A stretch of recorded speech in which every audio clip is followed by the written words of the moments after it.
Chef Jack, and it's that time again for your favorite job to talk about sustainability. We're going to talk about ecological threats to and from food systems. And again, we're talking about food systems, but really food. A lot of times we don't think about it, but how and where our food is produced can have a drastic effect on the environment. Sometimes we don't always see it because some of the foods that we eat are from a different state, different part of the country, or a different country. So we'll look at learning objectives, understand why food production depends on ecological integrity, look at some of the food system effects on lands, oceans, freshwater, genetic diversity, be aware of some of the leading ways to assess food systems' ecological integrity, consider impacts of environmental degradation, lack of ecological integrity on public health. Ecological integrity. So the ecological integrity, ability of an ecosystem to maintain normal functions. Now there's all this talk about climate change, things are being disruptive. So how is that going to play into effect, and how does the food system?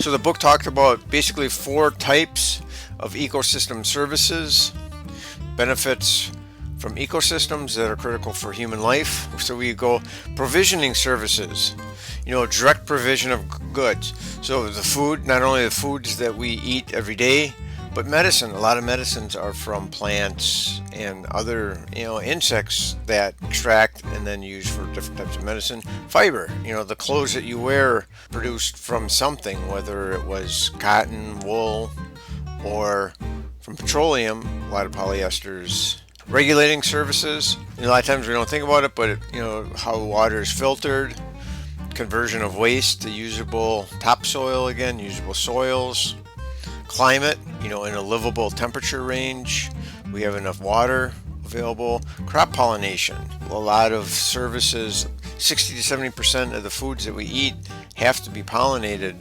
pollinators being affected.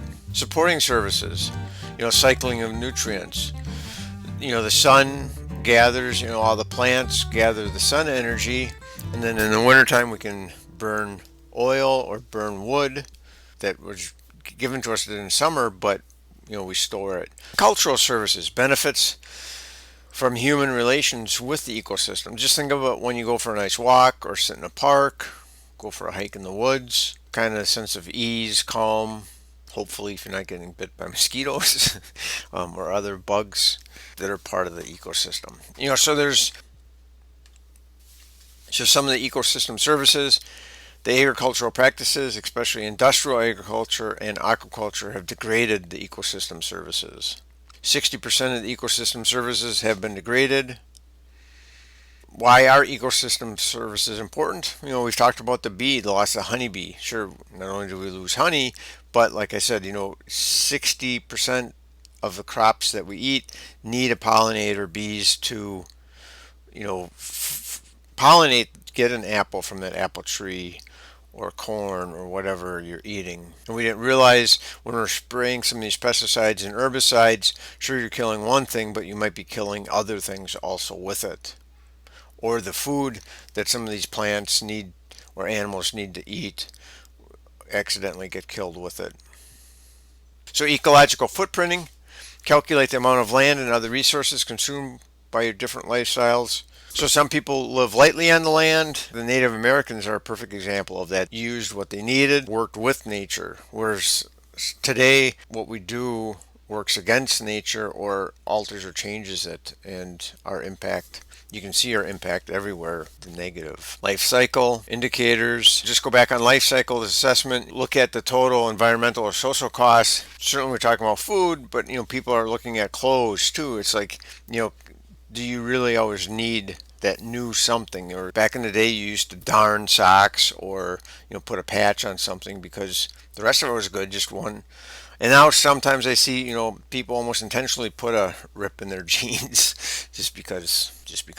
You're seeing many standards now that are trying to track and label food sustainability, whether it's organics, certified sustainable seafood, fair trade, people that harvest and grow our food. It started off with coffee beans, and now it's going to other things too, how that impacts people, the environment. So there's all these little labels that are starting to pop up. And restaurants are becoming, promoting that they use some of these products. Assessing ecological integrity of food systems. Right now, for every calorie of food that we produce, it takes 7.5 calories of energy or other resources to produce that 1 calorie. So that's not a very good conversion rate. Externalization of environmental costs. A lot of things that happens to the environment, there's costs with it. It's not reflected in the actual price of the product. Kind of like we're kicking the can down the road on some of this stuff. Someone else will deal with it. But there is only one Earth. There's not planet Earth 2.0. Sustainability and conservation. You ought to memorize this. I'm just wondering, has anyone gotten this tattooed on the left hand, right hand? But anyways, we'll keep on going. Soil forms literally thousands of years and in Iowa, a typical cornfield will lose 5.2 tons of topsoil is eroded per acre per year. And you'll see in a chart coming up what happens to that soil, where it goes, that impact, and then these Iowa counties and stuff are really starting to struggle with good quality topsoil. Best soils for agriculture were deep, well drained, near neutral acidity, teeming with microorganisms, and now a lot of them are not so deep, not so well drained, becoming more acidic, losing many of the microbial little animals that they need to make it a healthy soil. Key threats to soil fertility: erosion, contamination, and development. Once you turn a farm field into a subdivision, it's never going to go back. It's going to always be a subdivision. Or there's a lot of land down in Arizona and other places out in the Southwest irrigated so much that residual salt built up, and they no longer can produce crops in those areas anymore. 25% of the Earth's land is severely degraded. 8% more is somewhat degraded. And here's a map. So you've got Iowa and some of these other central states have lost a lot of their topsoil. And it's not unique to the United States. I mean, it's across the globe. Farmland Protection.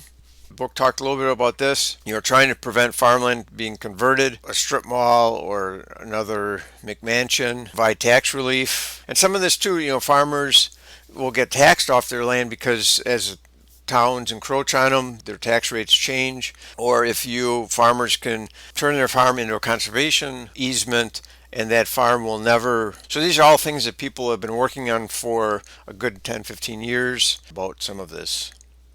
Again, this is striking. U.S. is short 13 million acres of land for fruit and vegetable production. So think about that. With all the land we have, we really don't have enough land right now to produce what we need.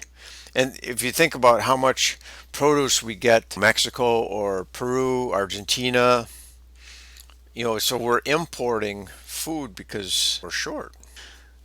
Land biodiversity might be kind of hard to absorb. The land, it needs to be rich and full of life.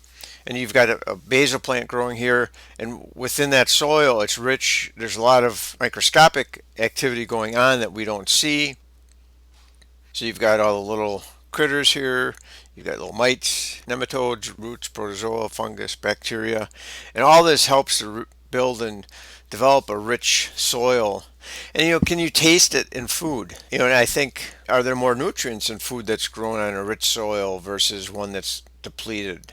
And I know I've talked to some farmers, and they say, back in the 50s and 60s, when they started using more industrial fertilizers and pesticides, the next couple of days, they're like, what's that smell? And they realized all their earthworms were dying. How do you cost or factor on that? But there's no earthworms to kind of turn the soil. They dig little holes. Rainwater can go down into the soil. It's just a whole complex system that we didn't know what we were changing. Soil science. Again, we think of, how does soil affect the flavor, taste of food? In wine, they study it exclusively. How does it affect, different foods that we eat? Because you can take the same grape and plant it in 6 different spots, 6 different wines, and the only difference is the nutrients that it's getting from the soil. And talk some about the physical, chemical. Freshwater, we think the world's surrounded by freshwater, but actually, and a lot of it is covered with water. Only 2.5% of it is fresh, and less than 1% is on aquifers, soils, lakes, rivers, swamps, plants. Water is actually a pretty limited resource, so we have the impression or illusion that It's agriculture uses 70% of the fresh water worldwide. Some of the U.S. states use up to 90% of the fresh water for agriculture. And that's why you're seeing some states now starting to fight over water and where should it be used. Should it be used for... And then when that water runs off, it carries some of that agricultural residue with it. So it's contaminated with fertilizers, pesticides, different sediments that then change and alter the streams, rivers, and the Gulf. You see some of these big floods and stuff. So wetland loss, we drained some areas so we could grow more stuff. Those were natural areas that absorbed extra rain when we had it. So now you're seeing all these big flooding events because we've drained and converted some of these wetlands. So there used to be big sponges that would absorb all this extra water. Now they've been contained or diverted, and it doesn't have that option.